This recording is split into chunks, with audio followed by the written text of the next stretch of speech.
మీ ఊర్లో ఈ చేపల్ని ఏమని పిలుస్తారో కామెంట్ చేయండి. వీటిని ఒక్కొక్క చోట ఒక్కొక్కలా పిలవటం నేనైతే విన్నాను. నాకు కూడా కరెక్ట్‌గా హుహు. తెలీదు. నేను పుట్టి పెరిగింది మొత్తం విజయవాడే. కాబట్టి మాకు చేపలంటే చాలా ఇష్టం.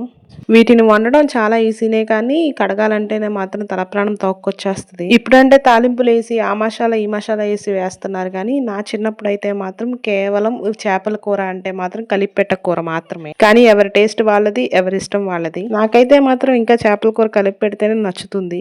పైన ఎండ మాత్రం సరాసరాలాడుతుంది. కింద మాత్రం నేను చేపలు కడుగుతున్నాను చూసారా. కాకపోతే గోదావరి స్పెషల్ పులస చేపని నేను ఇంతవరకు టేస్ట్ చేయలేదు. దాన్ని ఇంకా టేస్ట్ చేయాలని అనుకుంటున్నాను. చూద్దాం ఫ్యూచర్‌లో ఎంతవరకు టేస్ట్ చేయగలుగుతానో. మీరు ఎక్కువగా వండుకునే చేపలేంటివి? రాగండి, బొచ్చ, లేక బొమ్మిడాయల, కొరమేను ఇలా రకరకాలు ఉన్నాయి కదా! మా ఇంట్లో వచ్చేసి మోస్ట్‌లీ మేము రాగండి గాని, బొచ్చ గాని తెచ్చుకుంటాం. అవే ఎక్కువ ఎందుకు తెచ్చుకొని వండుకుంటామంటే నాకు కూడా తెలీదు. మా చిన్నప్పటి నుంచి అయితే రాగండి లేదా బొచ్చ ఈ 2 చేపలే. ఎప్పుడన్నా అకేషనల్‌గా కొరమేను, మిగతా రకాల చేపలు.